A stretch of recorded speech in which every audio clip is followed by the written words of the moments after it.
Tas ir moto triāls, hard enduro un super enduro. Cik ilgi tu nodarbojies ar šiem sporta veidiem? Ar šiem sporta veidiem jau nodarbojos 12 gadus, kopš 5 gadu vecuma, un šī ir 12. sezona.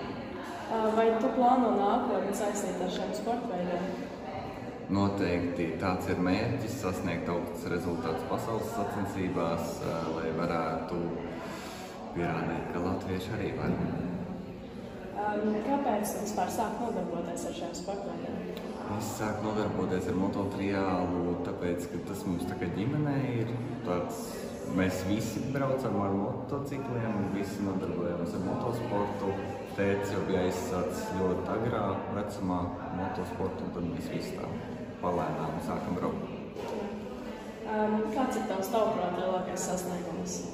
Mans lielākais sasniegums būtu, esmu piedalījies daudzās pasaules sacensībās, tā kā Latvijā man triālā ir 5. labākais braucējs Latvijā esmu triālā.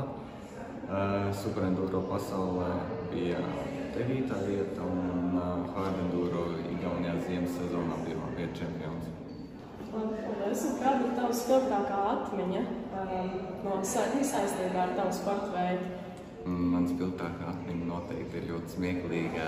Tā kā es biju ļoti maziņš, tā man bija pirmā sezona, 5 gadi man bija, un es iekritu tādā kā ūdenī, dīķī, peļķē, nevar īsti pateikt, nācos. Bet mani vienkārši sportists aiz kājas izcēla ārā, jo bija ļoti maziņš, un tad viss tecēja ūdens, un bija smieklīgi. Kā tev sauc? Ināls Vārds. Ar kādu sporta veidu tu nodarbojies? Floorball. Cik ilgi tu nodarbojies ar šo sporta veidu? Mēram 5 gadu. Vai tev ir plāns turpināt ar šo sporta veidu un saistīt nākotni? Jā, pavisam noteikti.